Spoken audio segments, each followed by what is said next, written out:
Hello, it's been a week since I had this automower installed. It's a Husqvarna automower 450X top of range one, and I'm going to talk you through the second, well, I call it the second stage of the installation, which is where going through some fine tuning to get it to do everything I want it to. This is a diagram that I came up with. So this here is my house. This is the patio around the back of it. Several lawn areas. This is the main rear lawn. There's a little bit at the side here, and then at the front of the house, this is the front. There's a big gravel drive.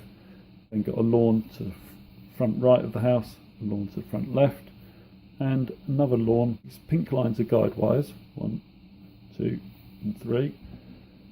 This is the location for the automower. Is the boundary wire all the way around the edge. So you've literally got one end of it there, it goes all the way around everything, all the way back, and comes back to the base station. So it's one big loop. And you can then set the automower as to how far you want it to go over these boundary wires. The one issue I found is getting the mower to cut up to the edge. Hopefully you can see here that the edges are slightly longer than the lawn. You can see now it's going nicely over these edges. Got a patio area here, and we've got to cross it here. It zigzags in it, and I really didn't want to dig up the patio.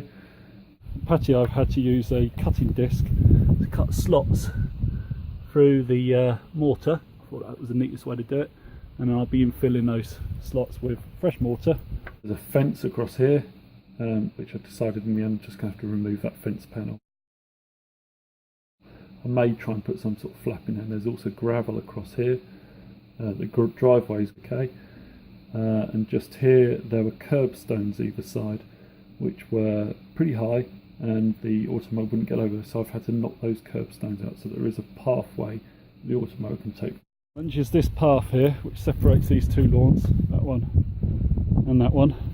There's a curbstone down the edge of it. You can see down this side of it, the curbstone is quite high, and I'm going to be putting some concrete in there to level it so the mower can get from that lawn across here onto that. Here is one of the boundaries that has been concreted under here, and here comes the mower. They're about to cross over it with no problem at all.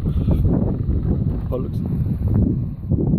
my advice, if you're having an automower installed, it's worth doing the little bit of effort, well, quite a bit of effort actually, to get the transition between surfaces as even as possible, but also as solid as possible, because it really doesn't like gravel.